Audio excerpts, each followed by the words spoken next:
कैसे हो दोस्तों। आशा करता हूँ आप सब अच्छे ही होंगे।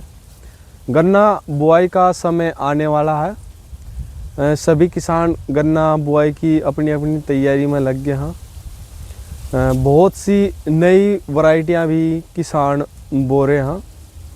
तो आज का जो मेरा विषय है वो गन्ना वैरायटियों के थोड़ा सा ऊपर भी है। पहले मैं आपको जो थोड़ा सा दिखाता हूँ। ये देख लो, ये गन्ना वैरायटी है CO0118। सभी किसान इस वैरायटी से भली भांति परिचित हैं। मेरा इसे दिखाने का पर्पज़ था कि ये वैरायटी में जो जानवर हैं चूहा से उनका बहुत ही ज़्यादा नुकसान है। नीचे का लगभग 2 फीट का एरिया में बिल्कुल ख़राब कर देते हैं। ये देख लो, कहीं से भी आप देख लो, नीचे का जो 2 फीट का एरिया है वो बिल्कुल ख़राब कर दिया है। ये देख लो, गन्ना वैरायटी फ़िलहाल के हिसाब से अच्छी है, लेकिन इसमें ये जानवर का जो नुकसान है वो बहुत ही ज़्यादा है।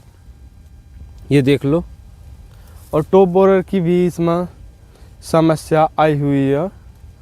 ये देख लो,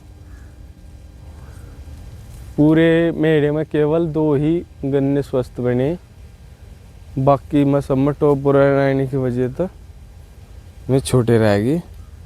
अब मैं आपको दिखाता हूँ दूसरी गन्ना वैरायटी।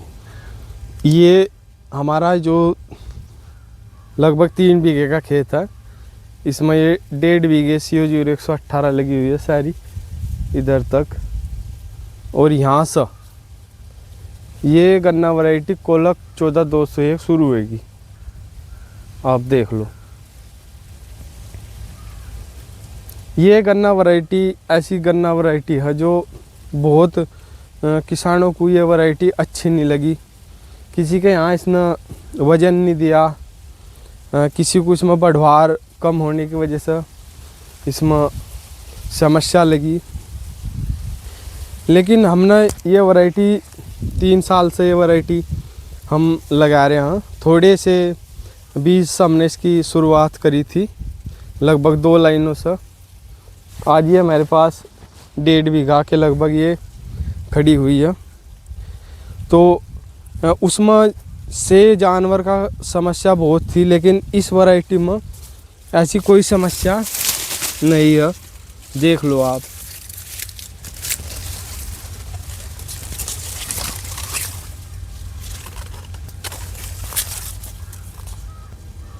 ये देख लो,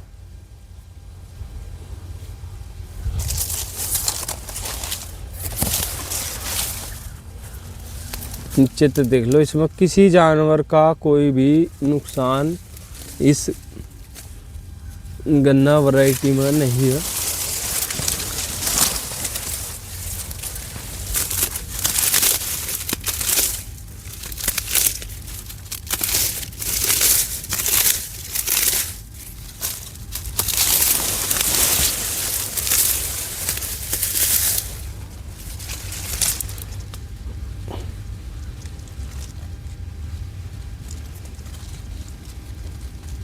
ये देख लो,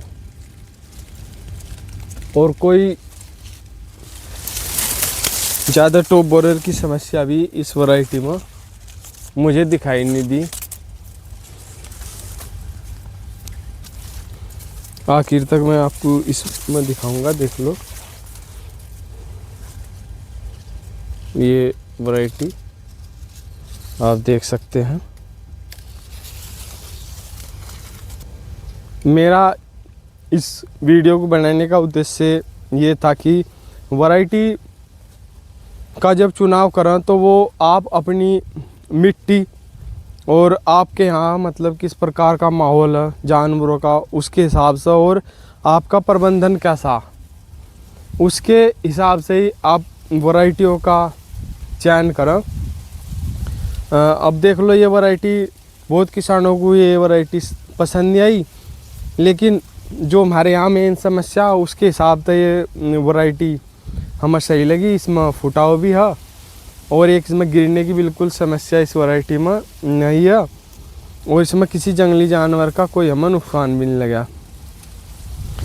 तो आप जब भी कोई नई वैरायटी लगाओ तो उसे थोड़ी लगाओ और उस वैरायटी को पहले समझो, उसके गुण अवगुण उसके देखो, आपकी ज़मीन के हिसाब से उसकी कैसी पकड़ है और आपके प्रबंधन के हिसाब से वो वैरायटी कैसी परफॉर्मेंस देती है, उस हिसाब से ही आप वैरायटी को लगाओ। अब CO 0238 गन्ना वैरायटी थी जो श्रीमान डॉक्टर बख्शीराम जी की रिलीज़ करी हुई वैरायटी थी। सबसे पहले तो हम उनका धन्यवाद करेंगे कि इतनी अच्छी वैरायटी हम किसान लोगों को दी कि जो एक मिसाल बन के ही रह गई है वो गन्ना वैरायटी। लेकिन सभी किसानों को तो वो वैरायटी भी सो नहीं निकल पाई। कुछ ही चुनिंदा किसान थे जो उसे 100 निकाल पाए, कुछ तो बहुत ऐसे थे जो कभी 50 कुंटल से प्रति बीघे से ऊपर गए नहीं उस वैरायटी में भी। तो विशेष बात ये है कि वैरायटी का तो बहुत छोटा सा रोल है, उससे कहीं ज़्यादा रोल है आपकी मिट्टी का। भाई आपकी मिट्टी कैसी है, उसमें जैव पदार्थ कैसा है, उसमें उसका pH कैसा है, उसकी संरचना, उसमें ताकत, वो सब कैसा है, वो उस पर निर्भर करता है। और दूसरा निर्भर करता है आपके प्रबंधन पर। आपका जो प्रबंधन है वो कैसा है। तो केवल वैरायटी से उस प्रोडक्शन पर लेके जाना, भाई वैरायटी बहुत अच्छी लगा ली, उससे कोई फ़ायदा होने वाला नहीं है। वैरायटी को अपने क्षेत्र के और अपनी मिट्टी के और अपने प्रबंधन के अनुसार ही उसका चुनाव करें। अब ये वैरायटी बहुत जगह फेल हुई, बहुत लोगों को पसंद नहीं आई, लेकिन हमें पसंद आएगी क्योंकि जो हमारी रिक्वायरमेंट थी उसके हिसाब से ये वैरायटी हमें अनुकूल लगी। तो मेरा थोड़ा सा इस वीडियो को बनाने का उद्देश्य यही था कि भाई किसान कभी भी कोई नई वैरायटी लगाओ तो उसे थोड़ी लगाओ, उससे पहले समझो, उसके गुण अवगुण, उसके सब बात उसकी समझो और उन्हें लगा कि ये हमारी ज़मीन में चल सकती है और हमारे वातावरण के हिसाब से या सूटेबल है तो फिर उसका प्रसार कर लो, कोई दिक्कत की बात नहीं। ये वैरायटी थोड़ी सी हमने आपको दिखाई। किसान भाइयों मेरी बात आपको कैसी लगी हमें ज़रूर बताना और वीडियो अच्छी लगी हो तो लाइक कर देना और चैनल को सब्सक्राइब कर लेना। धन्यवाद।